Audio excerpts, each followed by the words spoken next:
Salut et bienvenue à la revue de l'actualité crypto de la semaine du Crypto Coach. Juste un petit rappel, tout ce qui est dit dans cette rencontre-là est confidentiel, ça reste entre nous. Ce vidéo-là ne peut pas être partagé pour le moment à l'externe. Et rien dans tout ce que je dis est un conseil financier. En fait, l'objectif est juste de vous faire suivre l'actualité crypto pour en arriver à vos propres conclusions dans vos propres choix dans la gestion de vos cryptoactifs. Moi, je suis là pour vous accompagner technologiquement, techniquement, et puis, ben voilà, on y va. OK, vous m'entendez bien? Yep. OK, cool. Alors, bienvenue à cette revue de l'actualité pour cette semaine. On est le 30 juin. Je vais passer au travers de ce qui a attiré mon attention par rapport à toutes sortes de sujets, particulièrement en lien avec l'adoption crypto, parce que c'est pas mal là qu'on est rendu dans l'histoire de l'humanité. Je dirais que si jamais, pour les gens qui sont abonnés au Crypto Coach, vous pouvez aller dans la section communauté, dans la rubrique actualité, et vous allez voir l'ensemble des sujets dont on va parler aujourd'hui. Alors, il y a plusieurs sujets que je veux couvrir avec vous. Et puis, si jamais vous avez des questions en cours de route, n'hésitez pas, ça va me faire plaisir de pouvoir répondre à vos questions. En gardant bien sûr votre anonymat, pardon. Alors, commençons. Alors, première petite nouvelle qui a attiré mon attention. Évidemment, c'est pas par ordre d'importance, c'est plus par ordre de parution dans mon cas. On a ici sur le journal Les Affaires, vous pourrez éventuellement aller voir l'article original. En gros, c'est un article qui vient du journaliste François Rémy, qui, en soit dit en passant, est pas mal le seul qui fait son travail dans le milieu journalistique par rapport à la crypto. Beaucoup de gens le republie parce qu'il est très rigoureux dans son travail. C'est quelqu'un qui comprend bien les enjeux. Alors, François Rémy a publié un article pour le compte du journal Les Affaires où il passe en revue un rapport qui a été publié par Coinbase. Coinbase, qui est le plus grand, qui est un des plus grands échanges, un peu comme ShakePay ou Bull Bitcoin, où est-ce qu'on peut aller acheter des cryptos avec de l'argent fiduciaire. Donc, le tout fait le tour, en fait, de l'adoption, du niveau d'adoption de crypto au niveau des petites et moyennes entreprises aux États-Unis. Donc, si je retourne dans mon truc, ce qui est intéressant dans cet article-là, et j'en fais un petit compte-rendu, en gros, c'est qu'on voit que 82% des petites et moyennes entreprises aux États-Unis disent que la crypto aide à résoudre au moins un problème financier, genre les frais bancaires trop élevés, les délais trop longs, etc. Donc, il faut comprendre que dans le milieu présentement de la transaction traditionnelle, avec par exemple des Visa, Mastercard, Interact, etc., lorsque vous utilisez un poste de paiement de transaction qui est chez le commerçant, ben il y a beaucoup d'étapes. Donc, on a déjà publié un article par rapport à ça qui est disponible dans la rubrique des compléments d'information. Et donc, en gros, c'est très long. En gros, une transaction n'est pas résolue, n'est pas terminée rapidement. Fait que avec l'idée de ce qu'on utilise, l'idée de l'utilisation des cryptoactifs, notamment les nouveaux stablecoins qui sont maintenant à cours légal aux États-Unis depuis le Genius Act, il est possible pour les petites entreprises de pouvoir commencer à faire du commerce en utilisant les crypto-monnaies. Donc, c'est très intéressant et que, bon, il y a plus 57% de ces PME-là qui pensent que ça va leur faire économiser du fric. Alors, c'est pas peu dire. Si jamais ça vous intéresse davantage, vous pourrez aller lire ça. Mais chose certaine, c'est qu'il y a une adoption au niveau des petites et moyennes entreprises, au niveau des cryptos. Alors, ça, c'est une étude aux États-Unis sur les petites et moyennes entreprises américaines, mais bien sûr, ça va probablement évoluer au fil du temps du côté canadien aussi. On n'a pas d'informations ou encore de rapports qui ont été faits par rapport à la dimension canadienne de la chose. Une autre petite nouvelle qui a attiré mon attention, il achète une maison avec des cryptos. Eh bien oui, alors on n'est plus juste à la petite anecdote du gars qui a acheté deux pizzas pour 10 000 bitcoins en 2010. On est rendu ailleurs aujourd'hui, donc il y a vraiment une transaction qui a eu lieu auprès de, en fait, à Lyon. C'est un bonhomme qui a acheté une maison pour 370 000 € en utilisant des stablecoins. Donc, en gros, ce qu'on comprend dans la transaction, c'est que ça n'a pas été une transaction de crypto à crypto. Par exemple, ça n'a pas été quelqu'un qui avait des bitcoins dans son crypto portefeuille qui les a envoyés au détenteur, au propriétaire de la maison, puis qui a dit, tiens, je te donne les bitcoins, prends ma maison. Ça a été plutôt crypto transformé en euros et en euros, les euros ont été transformés ont été envoyés finalement au détenteur, là, en fait, la personne qui avait sa maison avant. Alors, en gros, mettons, j'ai des bitcoins, je vais les transformer en stablecoins et les stablecoins vont servir éventuellement à être transférés en dollars américains ou en dollars canadiens ou en euros. Et dans ce cas-ci, cet argent-là a été bloqué dans un compte en fidéicommis par le notaire avant d'être transmis au vendeur. C'est la preuve comme quoi on est capable avec la crypto de pouvoir dépenser notre crypto pour pouvoir faire un achat de maison. Donc, c'est une nouvelle intéressante que dont je voulais attirer votre attention. Donc, sinon, si on continue, nous avons ici une grosse nouvelle importante. L'Autorité des marchés financiers propose d'encadrer les fonds d'investissement de crypto.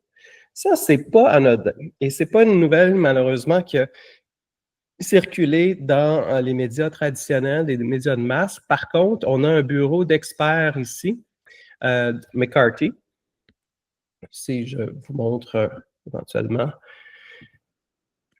Donc, dans leur magazine, dans le magazine Finance et Investissement, on a ici Julie Martine Loranger, qui est une experte en finance, qui a fait un article sur le fait que l'Autorité des marchés financiers propose d'encadrer les fonds d'investissement des cryptoactifs. Donc, ils ont modifié le règlement 81-102.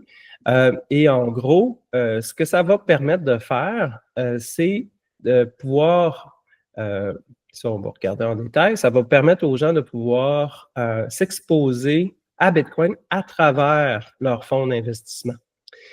Donc, ce que ça change, c'est seuls les fonds à capital fixe et les fonds alternatifs pourront investir directement en crypto. Donc, on parle de fonds, on ne parle pas d'individus personnels. Les autres fonds vont devoir passer par des fonds ou des dérivés, mais avec une limite de 10 % de leur valeur liquidative. Et puis ensuite de ça, les cryptoactifs visés devront être fongibles et négociés sur des bourses reconnues. Fongible, ça veut dire la différence entre fongible et non fongible. Fongible, c'est quelque chose qui peut être échangé pour quelque chose d'autre, comme le dollar canadien, le dollar américain l'est. Donc, c'est pas ça exclut toute la possibilité d'avoir des NFT, donc des tokens non fongibles. Par exemple, un token rare qui représente une œuvre d'art ou qui représente une propriété ou une partie d'une propriété d'une maison ou quoi que ce soit. Donc, tout ce qui s'appelle tokenisation des actifs tangibles n'est pas inclus là-dedans. En gros, ça veut dire que c'est tout l'argent, la monnaie, les valeurs mobilières qui sont touchées par ça. C'est intéressant parce que ça veut dire en gros que on va pouvoir, en tant qu'individu, passer par un fonds, sur un fonds de retraite, un fonds mutuel, et pouvoir s'exposer à la plus-value de Bitcoin. Donc, c'est quand même pas rien comme nouvelle. Ensuite de ça... J'ai une question. Oui, allez-y. C'était pas déjà le cas avec les... Il y en a plein, là, des fonds négociés en bourse qui t'exposent à la crypto. Là. Il y en a un paquet. On avait le droit d'acheter ça déjà, non?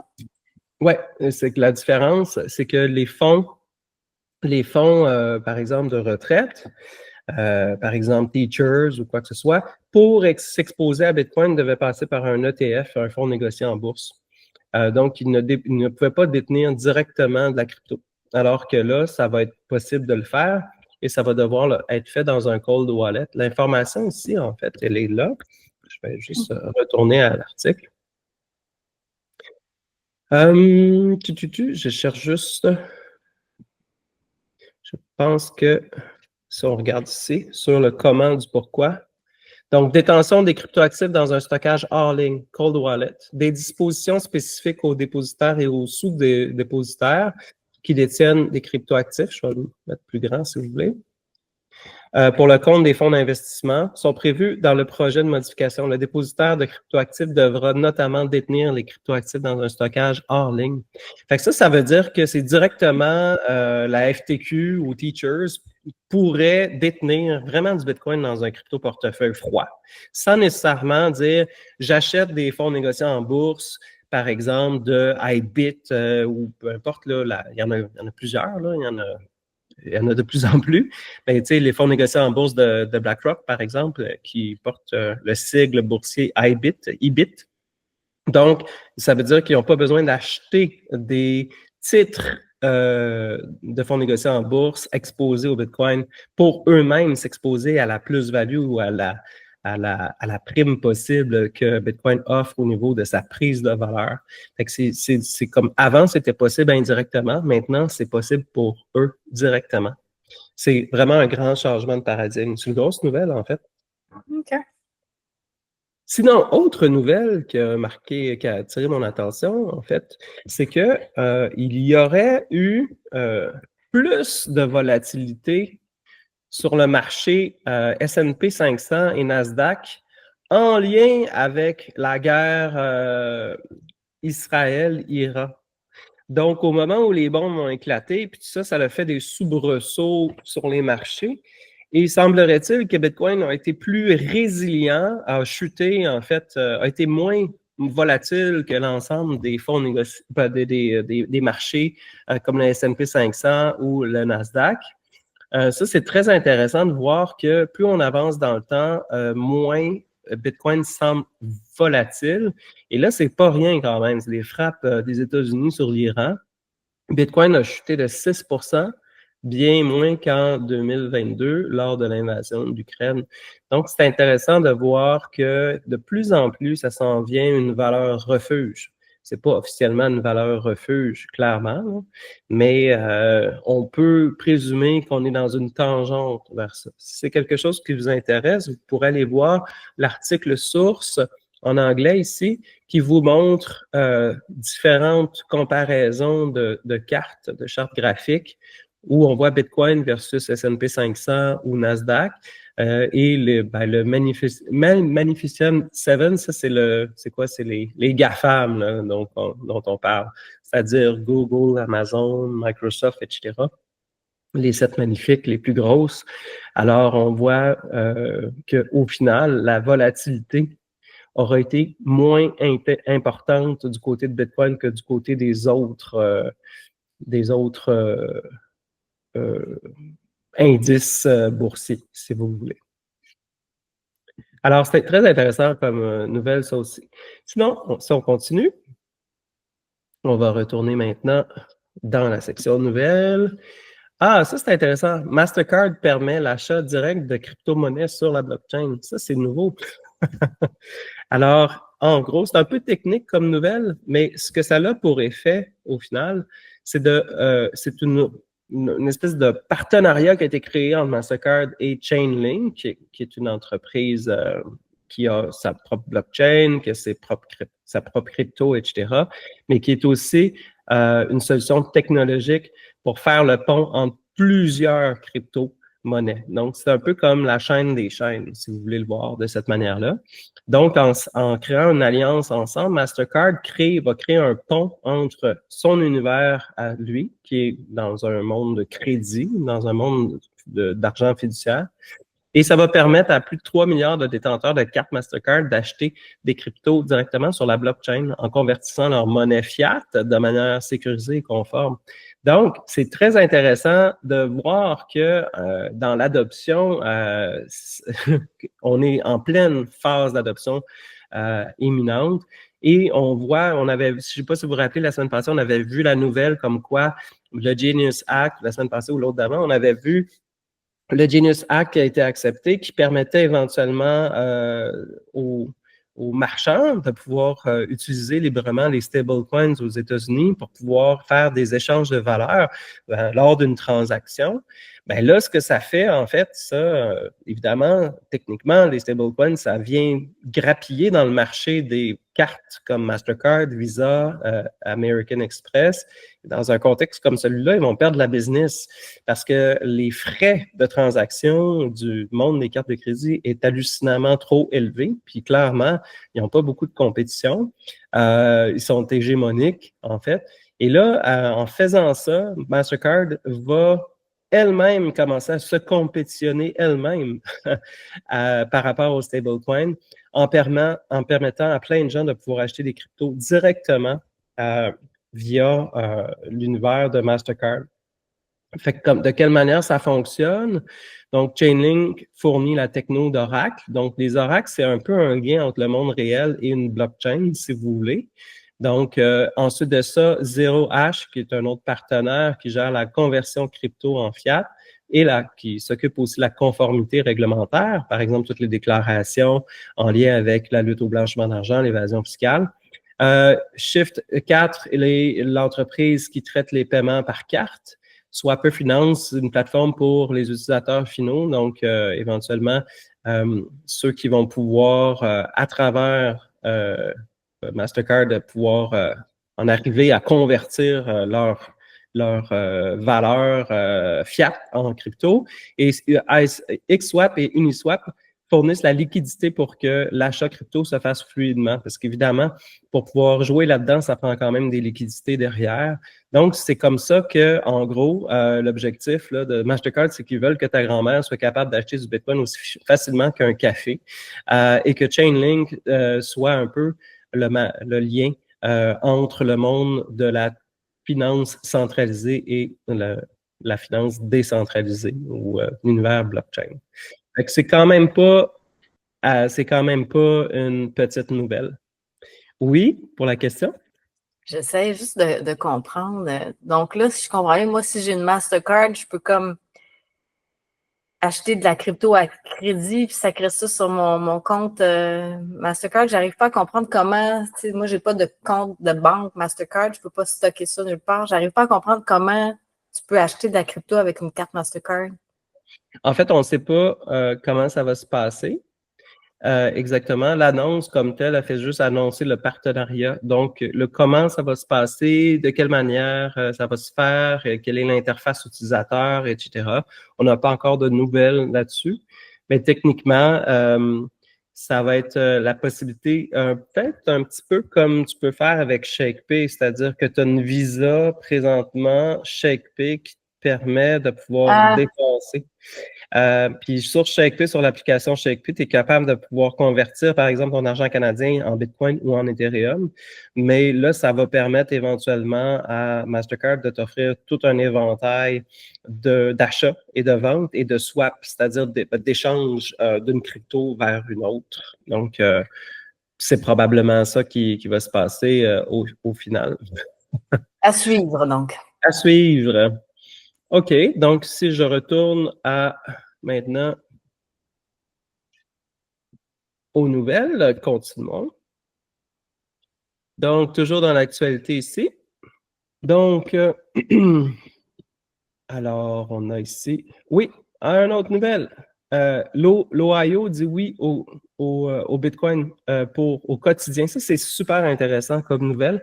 Vous pourrez aller voir éventuellement ce petit vidéo-là ici qui a été partagé par Cointelegraph, mais en gros, c'est la séance où est-ce que l'Ohio a voté pour passer un projet de loi, en fait, pour entériner le projet de loi visant à faire en sorte que tous les paiements de moins de 200 $ en crypto sont exonérés fiscalement. Ça veut dire que si tu achètes un petit achat, tu achètes une bière ou un café avec tes bitcoins, c'est pas considéré comme une dépense qui est une aliénation d'un actif que tu as acheté plus bas puis qui vaut plus cher aujourd'hui parce que le cours est plus haut. Donc, on va pas dire, au moment où tu as acheté ton, je sais pas moi, ton dollar de Bitcoin il y a 5 ans. Aujourd'hui, ce dollar de Bitcoin-là vaut, je sais pas moi, 10 $. hein, de valeur, ben là, parce que tu dépenses cet argent-là, ben, tu es en train de... C'est comme si tu vendais tes bitcoins pour pouvoir encaisser la plus-value, pour pouvoir éventuellement acheter ton café. Alors là, ça serait un événement imposable. Alors, eux, ce qu'ils disent, c'est qu'en bas de 200 pièces, c'est pas considéré comme comme une transaction qui doit être imposée. Puis ça, c'est un gros changement de paradigme. Puis c'est ce qui fait pour moi que quand je vais dans des rencontres Bitcoin personnellement, là, il y a des rencontres mensuelles qui ont lieu à Montréal. Ben, ça a lieu dans un bar où ils acceptent les paiements en Lightning Network, donc en Bitcoin, dans le fond, mais en utilisant une technologie plus rapide. Et moi, j'aime pas ça. Moi, je veux pas dépenser mes bitcoins parce que je me dis, si j'achète cette bière-là, ben, je vais être imposé sur la transaction. Ça va être ridicule, mais c'est quand même une transaction qui est l'équivalent de vendre une partie de mes bitcoins que j'ai acheté plus bas avant, puis aujourd'hui qui valent plus cher maintenant. Donc, il y a eu une différence, il y a une plus-value entre les deux. Et sur cette plus-value-là, ce gain capital-là, je suis imposé. Ça commence à être très compliqué au niveau comptable. Fait que moi, j'ai tendance à jamais vouloir dépenser quoi que ce soit en Bitcoin parce que ça me tente pas d'avoir de la comptabilité à faire. Donc, dans ce contexte-là, quand même, en Ohio, si jamais un jour je vais prendre une bière en Ohio, ben, je vais être en fait, ça s'appliquera pas pour moi. En fait, c'est pour ceux qui font leur rapport d'impôt en Ohio qui vont bénéficier de ça. Quand même intéressant comme nouvelle. Sur ce, je continue, à moins qu'il y ait des questions, non? Les prêts immobiliers et crypto. Ça, je voulais partager dans le canal dernièrement. En gros, c'est qu'il y a cette nouvelle-là qui disait que ça a l'air que désormais, on va pouvoir considérer Bitcoin ou des crypto-actifs comme étant des actifs qu'on peut compter. Tu sais, quand tu veux t'acheter une maison, là, okay, tu vas voir le banquier, tu dis, bon, je veux m'acheter une maison. On dit, OK, parfait, combien tu veux emprunter? Je vais emprunter 100 000. Là, il va dire, OK, mais as-tu au moins, je ne sais pas, moi, quelque chose comme 10 000 de cash down à mettre là-dedans, ou as-tu de l'actif éventuellement, tu sais? Donc, si jamais, je sais pas, moi, tu n'es pas capable de payer ton hypothèque, est-ce que tu me donnes quelque chose en garantie? C'est ça, dans le fond, l'actif de collatéral.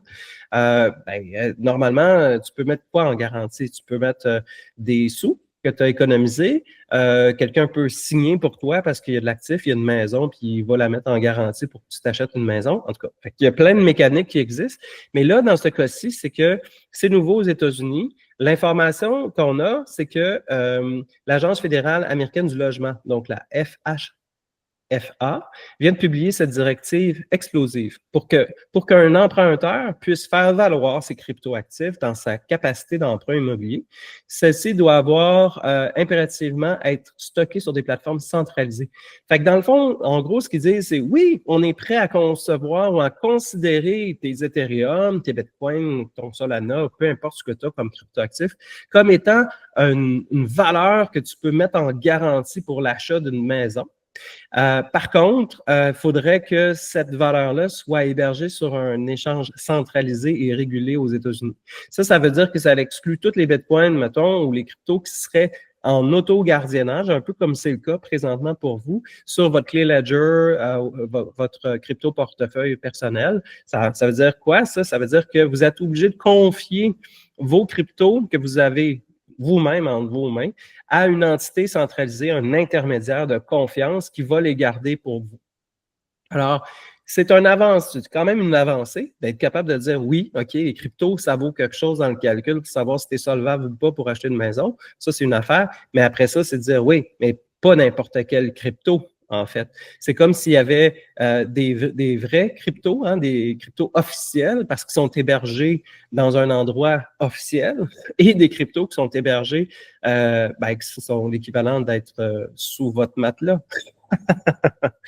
Donc, c'est intéressant de voir comment ça évolue. Évidemment, ça soulève les émois dans la communauté Bitcoin en général, mais en même temps, puis l'autre chose aussi, c'est qu'on pourrait très bien avoir des mécaniques où est-ce que vous envoyez, on pourrait créer un contrat intelligent ou un portefeuille multi-signature, et donc vous dites, OK, moi, la banque, tu me prêtes de l'argent, moi, je mets j'accepte de geler une partie de mes bitcoins dans un portefeuille dont toi et moi avons la clé, puis ça prend les 2 clés pour les sortir de là. On pourrait avoir toutes sortes de possibilités qui existent pour pouvoir réussir à satisfaire, sécuriser les banques, parce que dans le fond, ils ont peur qu'on leur dise, ben oui, j'ai des bitcoins, hein, j'en ai sur ma ledger, je roule mon treasure. Mais dans les faits, on les met en garantie, mais dans le fond, c'est pas eux qui contrôlent. Fait qu'il y aurait des moyens technologiques. Alors, pour le moment, il reste que c'est une mini avancée, mais c'est une avancée dans la mesure où vous confiez vos cryptos à un establishment. Vous irez voir ça éventuellement. Là, ça vient du fait que l'entité en question, l'Agence fédérale américaine du logement, a ordonné aux prêteurs hypothécaires Fannie Mae puis Freddie Mac, c'est deux compagnies qui prêtent de l'argent normalement, de se préparer à accepter les crypto-monnaies, mais pas n'importe quelles. Les crypto-monnaies qui sont détenues sur des portefeuilles comme Coinbase ou etc. Je ne sais pas quelle sera la liste des entités autorisées, mais il reste qu'à la fin de la journée, si vous voulez mettre en garantie des cryptos, vous allez perdre le contrôle de ces cryptos-là, mais en les envoyant dans le marché traditionnel et non pas dans le marché de la finance décentralisée ou peu importe. Donc, c'est une nouvelle assez importante qui est à la fois gentille et pas gentille pour les puristes en crypto, mais il reste que ça dénote quand même une certaine avancée, mais pas nécessairement de la manière que on le veut. En tant que personne qui répète le mantra « Not your keys, not your coins ». Alors, sinon, il y a une autre nouvelle ici qui est intéressante. Le minage, mais pas dans ma cour. Donc, puis ça, je vous l'avais partagé aussi dans le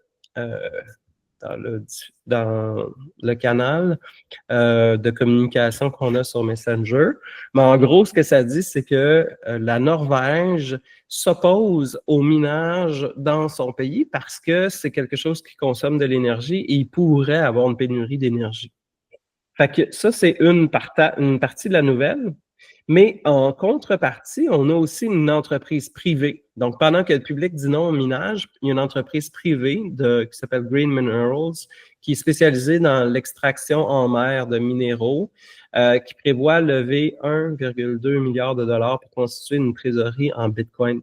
Donc, c'est intéressant de voir que d'un côté, l'État dit non au Bitcoin pour des raisons de consommation énergétique, mais d'un autre côté, une des grandes entreprises de la Norvège arrive en disant, nous autres, on veut, en tant qu'entreprise, avoir une réserve, une trésorerie en Bitcoin pour se protéger contre la dépréciation monétaire et intégrer la blockchain dans ses opérations pour plus de transparence et plus d'efficacité.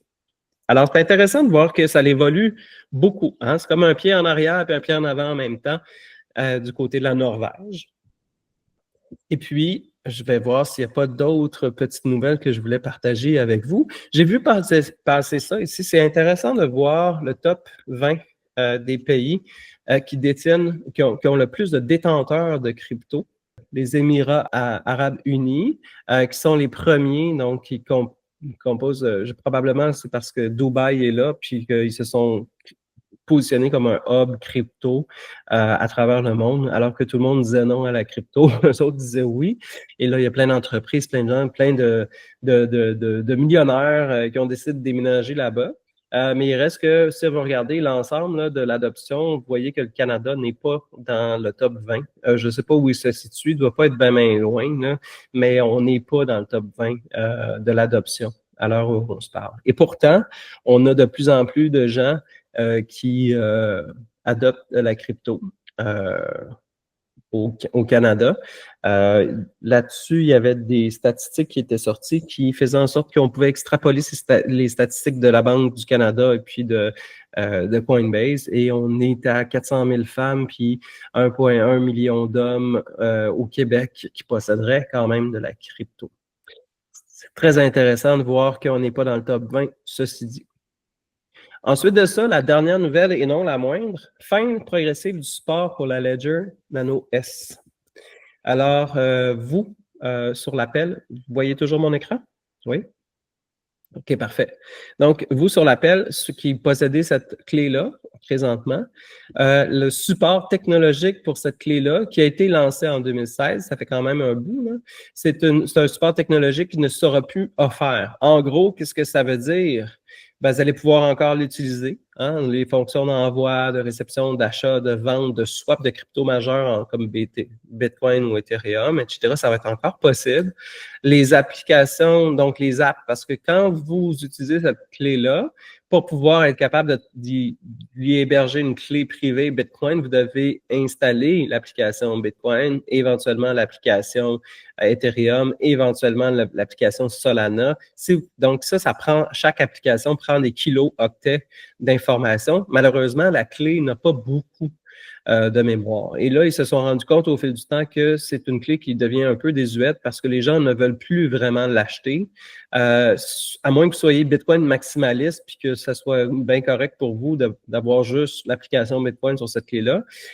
Il reste que les gens qui aiment faire de l'achat et de la vente de crypto en général, puis qui en possèdent une trentaine, ben là, ne sont pas capables de pouvoir avoir tout sur la même clé. Donc, il y a beaucoup de gens qui ont délaissé le modèle Nano S pour le modèle Nano S+, etc. et d'autres. Ça veut dire quoi? Ça veut dire que ça ne sera plus possible d'éventuellement d'ajouter de nouvelles applications. Ils ne géreront plus ça. Vous ne pourrez plus, genre, désinstaller une application pour pouvoir en installer une autre, pour pouvoir dire, ah, je veux avoir du Polygon, je veux gérer des Matic ou je ne sais pas quoi, quel genre de token différent. Donc, ça veut dire que ça devient assez désuet. Intégrer des features récentes comme Clear Signing, Ledger Sync, etc. Ce sont des fonctionnalités qui existent présentement dans Ledger Live, qui est l'application bureau sur laquelle vous connectez ça. Là. Donc, il y a plein de nouvelles fonctionnalités qui ne seront plus supportées. Et puis, bon, ce que vous devez faire, en fait, dans le fond, dans ce cas-ci, bon, moi, je dois vous prévenir que la Nano S ne fonctionne plus, je vous encourage éventuellement à grader vers une Nano S+, Nano X ou une Stax de Ledger ou une Treasure, pourquoi pas, vous pourriez changer pour d'autres choses. Mais insister sur la sauvegarde de la phrase de récupération de 24 mots, c'est ça, en fait. Qu'est-ce qui se passe le jour où votre clé ne marche plus? Ça ne veut pas dire que vous n'avez plus jamais accès à vos fonds. Ça veut juste dire que vous ne pouvez plus avoir accès à vos fonds via cette clé-là. Mais si vous n'avez pas backupé votre phrase de récupération de 24 mots au départ, hein, le sésame ultime, là, comme sésame ouvre-toi, ben, si vous n'avez pas fait ça, ben, ça veut dire que vous êtes embarré dehors, vous n'avez plus accès à vos cryptos. Fait qu'il n'y a pas de stress, il n'y a pas de panique, mais moi, je vous encourage à migrer tranquillement vers soit une clé plus à jour. Ça veut dire que vous devez l'acheter, vous la faire venir, puis éventuellement vous l'installer, puis vous allez vous envoyer de votre ancienne clé à votre nouvelle clé, vos mêmes cryptos. Ou bien vous pouvez le faire vers une Treasure aussi. Donc, voilà. Si vous voulez lire l'ensemble de la nouvelle sur le portail de développement de Ledger, toute l'information est ici, mais je vous l'ai bien traduit. Fait que voilà, c'est pas rien comme nouvelle, c'est important. Moi-même, j'ai une Nano S, entre autres. Et puis, je vais probablement devoir, tranquillement, pas vite, penser à migrer mes affaires ailleurs. Donc, c'est pas compliqué, là, c'est juste un envoi de crypto d'un portefeuille à l'autre. Mais quand même. Avez-vous des questions par rapport à ça? Non? OK, ben c'est ce qui fait le tour pour la revue de l'actualité de la semaine. Merci beaucoup de votre attention.